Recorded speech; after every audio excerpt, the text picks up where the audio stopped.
Thank you for the very warm welcome. I'm very glad to be here and I'm very looking forward to the next 45 minutes. I'm going to give a talk about human-centered artificial intelligence. And in order to give you a type of a guideline, I'd like to show you the table of contents. It's rather straightforward. First of all, I'd like to discuss some algorithms. Then I'd like to apply those algorithms in theoretical and practical use cases with you together. And the last part of the discussion will be focused on the human part, the most important part in artificial intelligence projects and use cases in the industry. So let me start with a very simplifying but nevertheless rather helpful classification of what machine learning actually means. Because if you look at Wikipedia, for example, and are just searching for the term machine learning, you get really a billion of various algorithms that are part of machine learning. And you could phrase machine learning in general as finding structure in data. So if you now take an algorithm, you can mainly put them, or you can mainly put it into one of the three categories. The first one that you see on top is the category of clustering. Thereby, an algorithm tries to find groups of data points that belong together.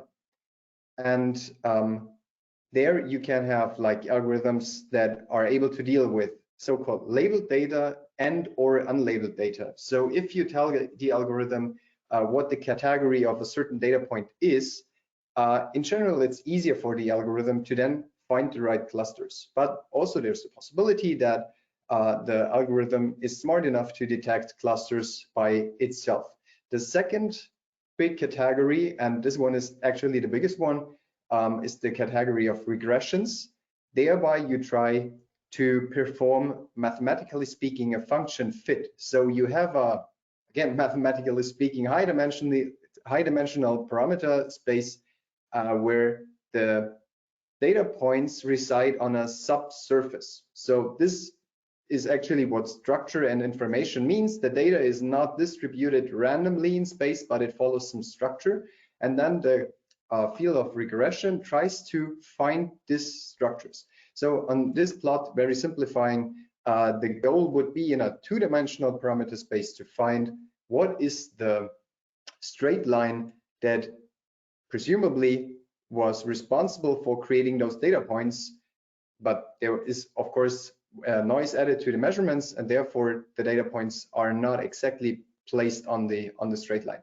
And a very interesting part of machine learning, it's the part of reinforcement learning, and there the system is more complicated because the core principle of reinforcement learning is the interaction of an agent with an environment. And you can really think of the agent being a robot.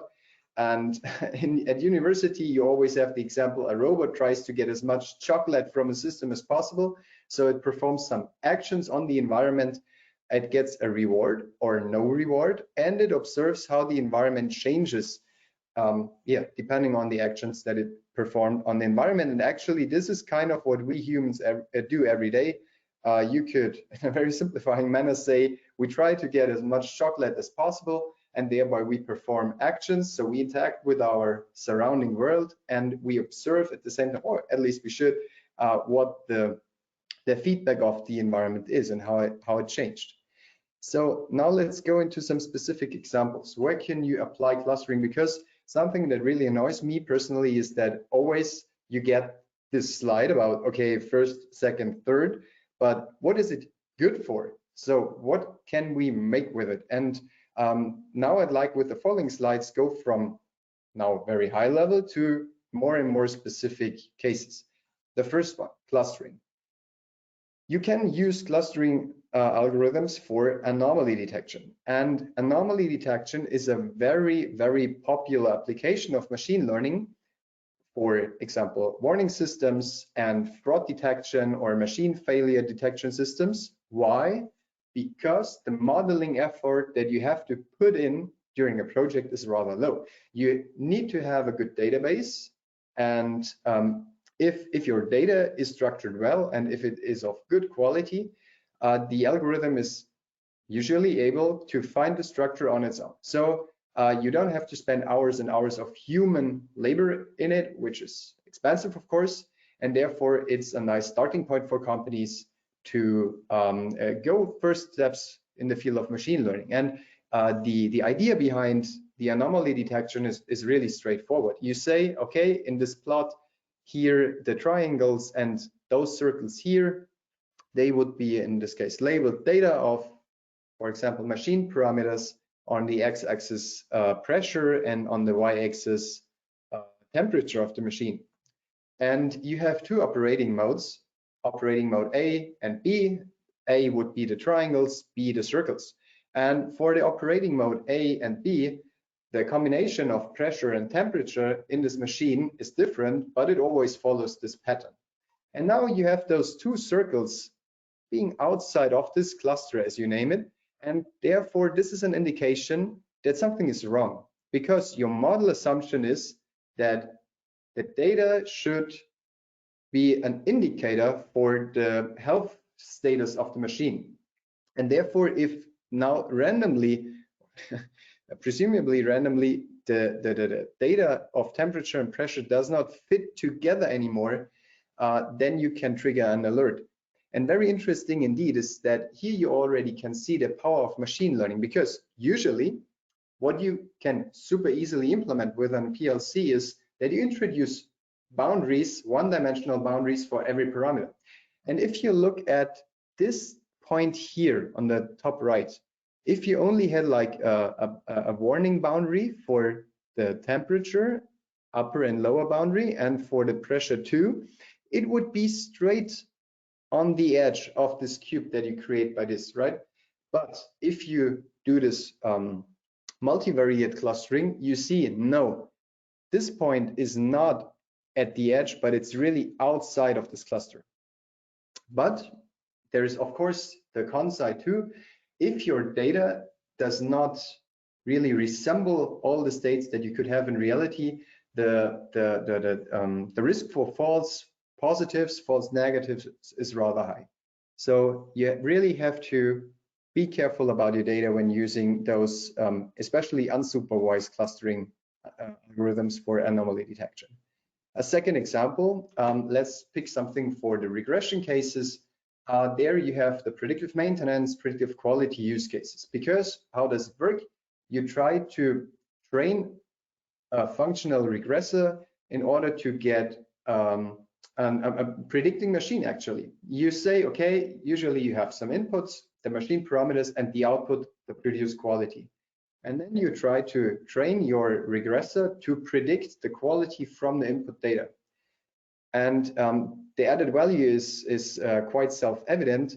If you have a predicting machine, you can react to false, to unexpected behavior earlier, and especially before the machine explodes in the worst case. But nevertheless, there's also a con side with this algorithm too, or this approach, because it is only in the rarest cases possible for those algorithms to give you really the root cause of like a bad quality. There, the forensical part then begins. It only tells you, okay, something is wrong. Oh, something will be wrong. But then, yeah, please go ahead and figure out yourself. And the reason for that is because those algorithms, and in most cases, are like black box algorithms. We're going to discuss this in more detail in a few minutes. And the third part, the reinforcement learning, this one is the most amazing part of machine learning for me personally, because one of the applications, besides the Google AlphaGo and GoZero software modules, you can build self-learning robots with reinforcement learning. And maybe some of you might have seen the videos of the robots. You only tell them, please figure out how to put an object like a box from container 1 to container B, and how the robot should grab it, how it should choose its trajectory, and when it should like open the claw again. You don't tell the robot. And if the robot has a chance to just do trials on the system, so that you just leave it overnight, for example, and the robot is allowed to just try it over and over again, just as a child would do, the reinforcement learning algorithms are good enough already that the robot can learn this on its own. But there you already see you need a high number of trials.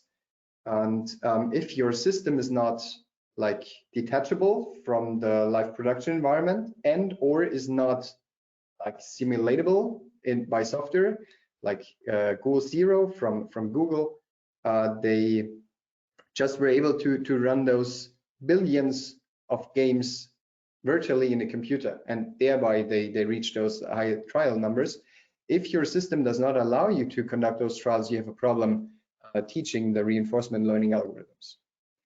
So now let's go one step further, because in a practical project, you're gonna reach the state where the question is, okay, we have now this first prototype of the algorithm, but it obviously behaves in a weird way. And then as a good data scientist, at least, you talk to the domain expert, and then she tells you, okay, it's not possible that a machine reacts like this and that, because obviously there is like thermodynamics or Ohm's law, or you try to contract a spring and thereby you have a certain response function of the steel.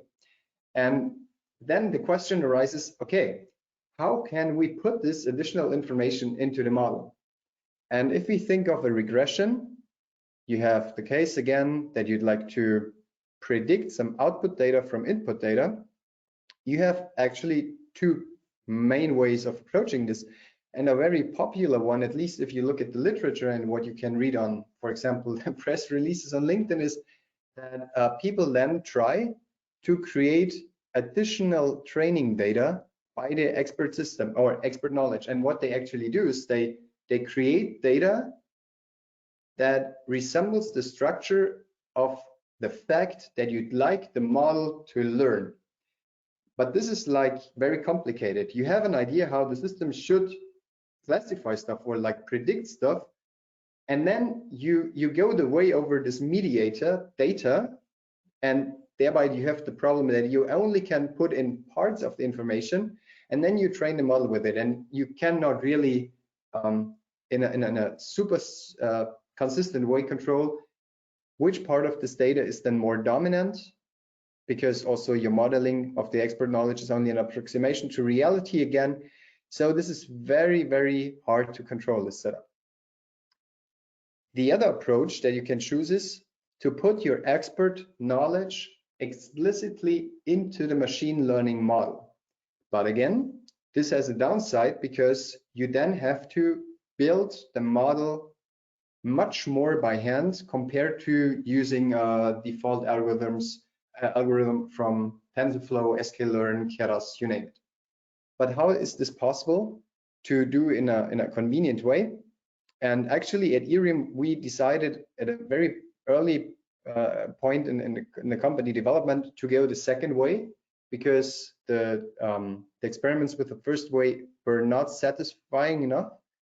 And you can do this, for example, with the open access software package that we created and that we provide you with for free, actually, for experiments. So this is no fear, only a little bit of advertisement, but actually a big added value that we as a company provide you with for free. And how does Erium work? Erium allows you to build Gaussian networks. This is what we use in order to build these models very easily with a Python meta language. So what does this mean? This means that with your expert knowledge, for example, we know as engineers, as physicists, how a spring behaves, how thermodynamics behaves. That based on that, you create like a process diagram as indicated on the top with very simplified Python code in the bottom. And the cool thing there is that you can use black box parts for those parts of the process where you have no clue how the system behaves. So there you have the strength of the machine learning algorithm learns the structure itself from the data. But for those parts where you have specific expert knowledge, you put this expert knowledge in. Let's check, or let's discuss how we apply this approach to use cases, because so far maybe mathematically this concept is clear, but it really gets instructive if we have a look at use cases. And first of all, I'd like to show 3 steps of a hypothetical use case to you before we then go into the real ones. So first, you don't have to read the stuff on the left. It's for if you download the slides afterwards, just have a look at the graph on the right. There you see a very simplified injection molding process, and by modeling it like that, you already gain the following. So no matter on the use case that we try to apply then to this injection molding process, what we modeled here is already the causal structure of the individual steps, like filling the granules in, actually doing the injection molding, and so on and so forth. And solely by this, we already eliminated the risk that the algorithm misunderstands what certain parameters are able to influence. So if you take a parameter that controls how the packaging machine behaves, it's for us as humans, it's obvious that those parameters cannot have any causal influence on the filling machine, except for there is some weird behavior because those machines are located right next to each other, and by this you have like a causal connection. But again, then this model would help you to find this connection that should not be there. So you have this model of the injection molding process, and as I stated in the very beginning, a very good approach to start is using an anomaly detection, because everything that you have to do for this is really just put the right parameters in the right place. You don't have to model how does the injection molding process work, what is like a specific behavior of the separating machine. No, you only have to sort the parameters in a way. And then what we can do is we train with a reference data set the behavior, or what the behavior of the system in a normal situation should be. And we can also train that if you add like an anomaly detector as a dedicated brick in here, we could even add like labeled data for no, this is not usual behavior. And now you just let the system run on the side of the machine, feed the data in continuously, so the training is finished, and now you just compare the new data from the now live running system. How well is the model still able to explain the data? All right, so you feed in the parameters into the trained model, and then ask the model, how well do you fit to this data? And the cool thing is that with separating the parameters in those individual blocks, you get the source of where the problem is, right? Because you can judge then, okay, here in the packaging machine, the model does not fit to the parameter space anymore.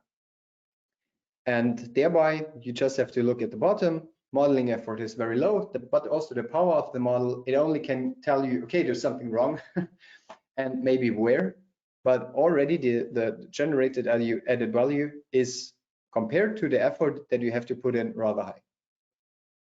And now you can bring this to the next level. Same process, but now you add a little bit more expert knowledge, because you might know what actually happens within those blocks. And in the injection molding, you know how, for example, the flow rate of the mold is related to its temperature, to the pressure, and so on and so forth. And you might also have some indicators for the health status of the machine. And what you then can do is you can not only evaluate what is the current status of the machine, but based on training data where you recorded, okay, those were the operating and observed parameters. And then like 2 days later, fault happened, some maintenance was necessary, you can use this model to get individual predictions for each of those building blocks, individual predictions when the next maintenance will be necessary. Or specifically speaking, what you get is like a mathematical probability distribution for each point in time in the future. So what you would do actually is you ask the model, how high is the probability for a failure today, tomorrow, the day after tomorrow? And then this may be like 0.1% even, 10%, 90%. And based on this forecast, you can then trigger some maintenance actions before actually the problem hits you during the live production. And also what you can do with this prediction, because every maintenance is tied to costs, you can find the optimal balance, because in the end, the machine does not tell you it will explode in 2 days, but the probability is X% that there will be a problem. So you now can do the back of the envelope calculation. Okay, if the machine actually has a failure, it costs me like 1 million euros. The maintenance costs me like 500,000 euros. And then you have the chance to put both sides in one equation and say, okay, the expectation value for minimal maintenance and operating costs in sum are minimized by scheduling the maintenance for maybe the day after tomorrow. But wouldn't it be cool if we could use machine learning to even control the manufacturing line in the most optimal way? Following scenario. Let's say you get the prediction that in 2 days there will be a problem that will cause the production line to stop. But your spare parts are like not in the not available at the moment. And then the question is, okay, how can we control the system in a way that first we don't miss our deadline of production for our customer, but also how can we keep the quality up and maybe make it past the time that is needed to get the replacement parts. And this is where machine learning has the biggest influence on the production system, because then you use the machine learning algorithm to get the control parameters, how you should set up your machine in order to optimize your overall success function, let's call it. But the downside is, and this should be like intuitively clear, if you put a machine learning algorithm in charge of controlling parameters of a machine, it has a big responsibility on that the parameters are still right. And therefore, the model should be super precise, and therefore a high modeling effort is needed. But as I said, the power of the model is then also the highest of those 3 scenarios, and the generated added value is the biggest one. But for practical cases, the best cost to outcome ratio you most of the time have in those second cases. Okay, now let's jump into the practical use cases, because the first 3 now, they were just made up, and now let's jump into very specific ones. And thereby I'd like to talk about a use case that we conducted together with BMW in Dingolfing. And I quickly explain what the problem there is, and for the time being, what the problem was. So with the iNext, some of you might know that the iNext uses more carbon parts in the car body than the previous ones, even like the M850i that you see on this picture. And those carbon parts, they don't allow you to bend them as steel would allow you to, or aluminum.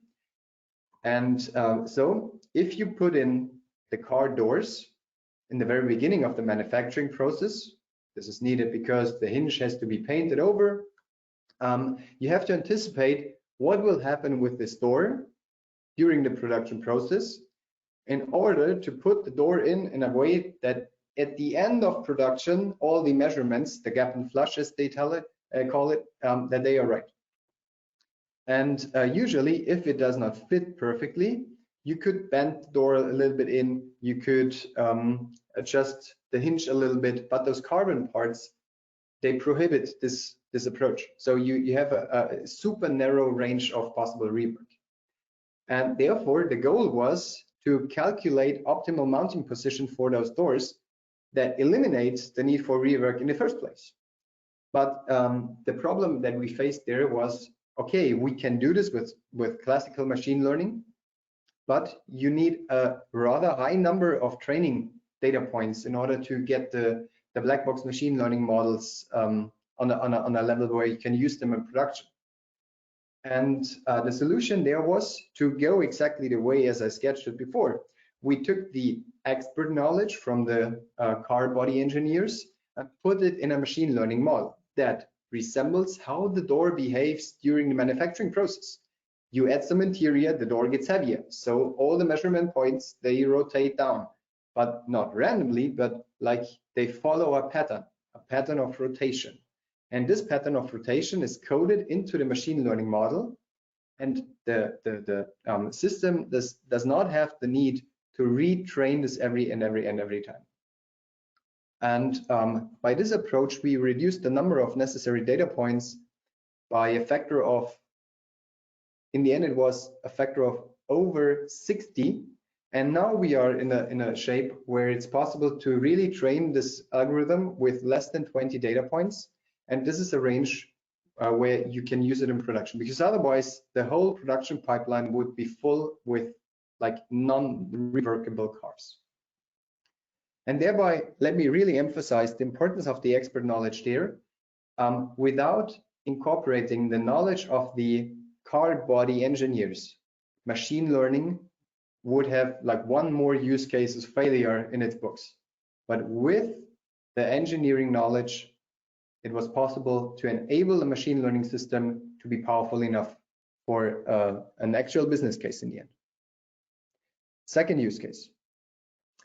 Together with the Meissner AG, we had the challenge that we'd like to enable a 3D printing system for really high mass parts. So bottom line, you don't have to know the details, but the goal is, let's create a 3D printer that is able to produce really big parts with a mass of like 500 to 1000 kilograms. And a usual 3D printer could do that, but the problem is you wait for like 4 years for the printing process to complete. So, a very cool approach. Meissner decided, okay, you know what, if we cannot buy a 3D printer that has those throughput figures, let's build one. But of course, the problem there is Meissner had to figure out the right printing parameters that unite quality and speed, because of course you can just increase the powder throughput, of course you can just increase the laser power, and of course you can just increase the speed with which the head moves. But the problem is that in the end you get a part that does not resemble the target geometry, that where you have a lot of quality problems because maybe the layers don't stick to each other, and in the end it was fast, but like the output is not usable. Added to that, it was not possible to conduct an unlimited number of tests like in the reinforcement learning cases. It would be the case, because the powder is rather expensive, and even the bill for the electric power is significant. So the challenge was, let's find a parameter set where the printer combines quality, speed, and target geometry with as little number of experiments as possible. And thereby a Erium model in the end helped us to find those parameter sets.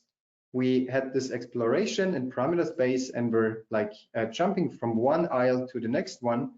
And in the end, we're able to find parameters within 2 weeks of exploration that were not findable by human trial and error 6 months. And thereby it shows you, here you have like a very great combination again of expert knowledge on the one hand side with empirical know-how how the system behaves, and metallurgic information, how the powder behaves and how the melting schematics are, and the data-driven machine learning approach, where you use machine learning to extrapolate from a certain set of data points to a new region in parameter space that neither you nor the algorithm has seen before.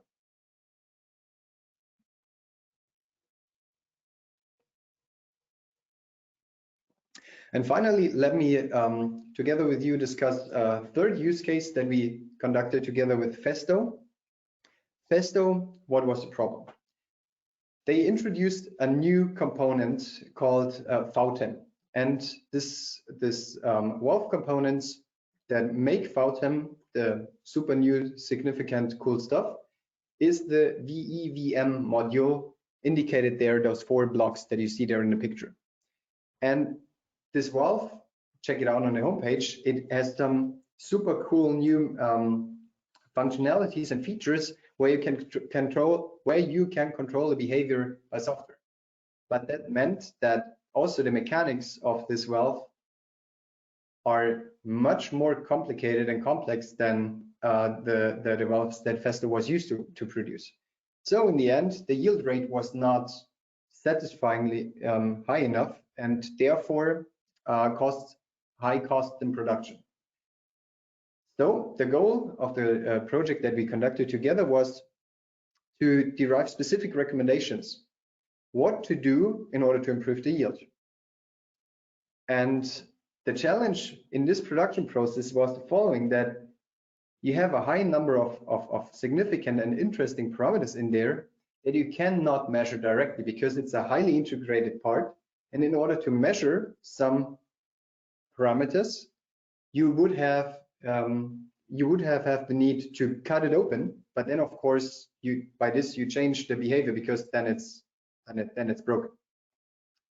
And this then brought us to the point where we realized, okay, wait a second, we need a specific and specifically built machine learning model for this valve in order to use the data that we can get from it in order to calculate some estimates for those hidden parameters. But those hidden parameters are the ones that judge about if the valve is good or not.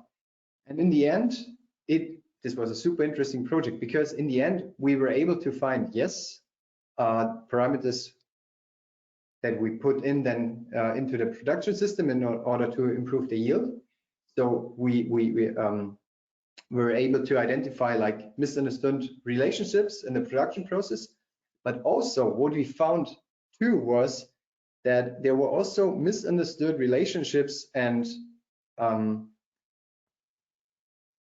information transition effects in the measurement equipment. So if you test this valve, you should get individual measurements for individual parts. At least this is what everyone thought. But in the end, the model together with the data, it showed us that the measurement devices are not as perfect as they were supposed to be. And thereby, Festo was able to derive quite a lot of super helpful recommendations for actions in order to improve the production. And just in order to give you like an outlook on why this approach of really building expert knowledge informed models is so important. The use cases that I discussed in the very beginning are super simple, but reality is not that simple. And I cannot show you the specific models that we built for BMW, Meissen, and Festo. But what I can show you is like this sketch. And here you see, in reality, you have multiple components that are influenced by common resources, as we named it here. And in the end, they together cause a certain, for example, OEE to be fact in reality or not. And at this point of this talk, I'd like to really emphasize one thing, namely the difference between just statistical correlation-based analysis and causal-based analysis. One example. Let's assume you collected for this production process data for a significant amount of time. you can find and identify correlations between individual parameters and, for example, the OEE that resulted from it. And there you already, from the sentence, you see there is a causal structure in our language. We know that those parameters caused an OEE in the end. So if you change something here on the left, it has an influence on the OEE on the right, because the flow of information goes in this picture from left to right. You cannot turn this around. You cannot make the sun go up in the morning by forcing the cock to make a cock-a-doodle-doo, right? It's the other way around. And this becomes super important if you like to not only analyze the system for correlations, but if you like to derive certain interventions, as you call them in causal theory. So what would an intervention be? A question in reality would be, for example, could we improve the OEE if we change and therefore actively control this resource 1 of production line 2? Okay. A statistical approach then is highly likely to make a mistake, because the resource 1 in the data that it has seen for training went into production line 2, but also into production line 1 and all the others. And if you now set the resource 1 for production line 2 to a certain value, the statistical approach would think, okay, then it would also be changed for production line 1 and all the others, because the data had the structure in it that resource 1 for all the machines was always the same. And a statistical machine learning approach cannot distinguish between, did the resource 1 in production line 2 come from the inputs, or was it set by hand, and was it set differently than for production line 1 and the others? So what you need here is really a causal model. As you can see it here on the screen, causality and causal modeling is not complicated, but you just have to write it down. Causal models will do the following. If you say, okay, let's set resource 1 for production line 2 to a certain value, it will cut out the connection between here the inputs and production line 2, and treat production line 2 and compared to all the others differently. It will not confuse the direction of influence. And this is crucial in order to not get some recommendations for actions, for interventions that in the end have no effect, or maybe even the opposite effect of what you like. You cannot stop the house burning by sending the firefighters home. This does not work. It's the other way around. Now let me go to the third part, the humans in the loop. And you see what we've discussed so far, it is super discussion intensive. You have to have exchanges with the domain experts. You have to have exchanges with the IT staff that is in charge of the data. But there is even more. And at this more part, I'd like to go into detail right now. And based on my experience, you have at least those 4 stakeholder groups in machine learning and AI projects in the industry, namely the management, indicated by this nice dude in the top left. You have the data scientists, top right. You have the domain experts, bottom left, and then you have the actual users, bottom right. And one of the main things to take care of is to keep those stakeholders in sync. So if you're an applied data scientist with like not like already 5 or even 10 years of experience, take this as a take-home message. Really keep the stakeholders in sync and do some proper expectation management. So what does this mean in detail? Expectation management, in order to do a good job there, you need to understand what do the individual parts desire.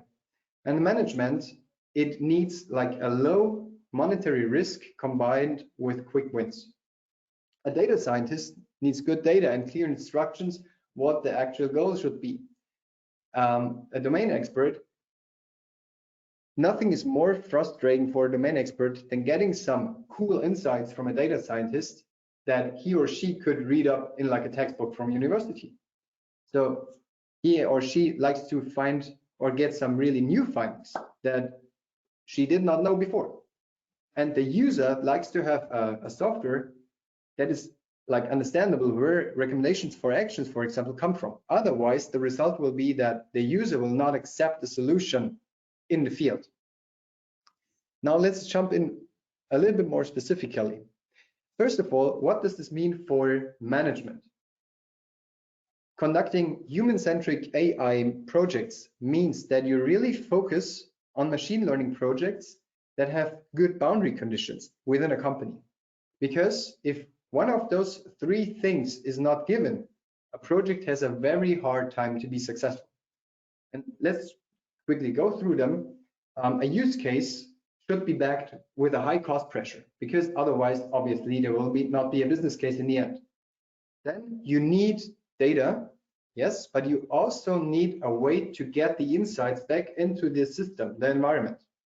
So if you'd like to control a machine with the output of a machine learning algorithm, you should have like an interface, an API, at least a network cable that is connected to that machine. This is what meant by digitized environment. And in the end, third part, also the process that should be optimized. For example, it needs to be complex enough and also repetitive enough that in the end you get a business case. Because if you have a super simple problem, most of the time the solution is also way simpler and thereby cheaper, also doable with tools like Excel, for example. You don't need machine learning for everything. For a huge number of use cases, it's just too expensive. And if you don't have the repetitiveness in your process, also the effort does not pay off in the end in order to get a business case that scales. Second, if you look at the data, you really need to be careful with the saying, yes, we have data. Because what we often see is that data, yes, it is there in production environments, but it was not meant to be collected for data analysis. It was meant in order to make PLCs work. And what you have then is very often that the individual parts of the automation components, they collect data on their own and for their own. And maybe you even have like a single point of truth in your production environment where all the data from the PLC gets collected, but nevertheless, you have this view of individual working machines. And what you need for data analysis is the concept of a digital twin. And this is what I meant when writing down the pivoted view on the data is needed. You need like not the columns, but you need lines that go through. You need the data for one single part at each machine, not of one machine with every single part. So you have to ensure to pick use cases where you can combine the data in a way that you can build this digital twin. And really think of it not as a human, but as a being. A digital twin is a being, and it has to have a coherent data back. Otherwise, you have a hard time analyzing the data. Third, you need to have an interface that also includes the worker in a very interactive way. Because obviously, if there is no bidirectional communication, it's a bad feeling. Okay, but that feeling may be bad enough, but maybe we can live with it. But you also waste a huge part of your potential if you don't build user interfaces for your machine learning approaches that go both ways. And on the left-hand side, you can see a screenshot from one of our partners, the DE Software and Control GmbH, where you have like a quality check station, and you're able to flag what was the quality of the individual points. So far, so good, but you can also put in some comments in order to give feedback. And you can enrich this by, for example, a system that gives then, if there is a problem, a recommendation for action, how to fix this problem. And if you really go the way that you include the end user's view into the story, you gain so much more. So what I already said, you increase the user acceptance. But also, and this is big potential, you might get labeled data for free.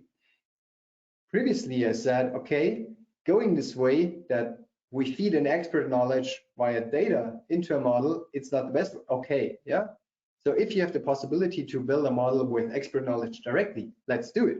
But nevertheless, this does not mean that we have to throw away something that we can get for free. So let's combine those two approaches. Let's build specific models that incorporate the expert knowledge that is there, but let's also get some labeled data from the user in the field. And in the end, you might also get even a feedback, specific feedback on the model itself in order to improve it more and more. And the last thing that I'd like to emphasize in this respect is the human-centric view, that also always think of it, also the data scientist is a human being. A data scientist is not omnipotent and not understanding everything. So what you have to implement as a team is a highly iterative process. And one guideline, it's not perfect, it's rather old already, but nevertheless, it's a nice guideline. It's the CRISP-DM process. And I show this to you right now in order to really emphasize the fact that applying a machine learning and AI use case in production and the industry, it means that you have to go through the cycle very, very often, because every player, every stakeholder in this loop needs to understand the other stakeholders more and more. And this is not doable with only one meeting. It's doable with a lot of then smaller exchanges, improvement iterations. And if you miss this part, you get in the end a solution that is not a business case, that is based on the wrong data, that has a bad prediction quality, for example, and that is not deployable in the end in the real world IT landscape. So, but if you go through this process many times, you have a chance to, from a minimal MVP that is calculatable, get something that is in the end, and this is the most important part, useful for the user in production. So let me really emphasize, this is the way to go to synchronize your stakeholders. And if you like to learn more, if you'd like to just discuss very openly how to conduct this first iteration, please approach me. You see my phone number, my email address, and also our company page there. Feel free to contact me anytime, also on LinkedIn. And I'm very looking forward to the exchanges, because in the end, also I and we at Erium only are humans, and therefore we cannot anticipate what the most useful use case for you would be.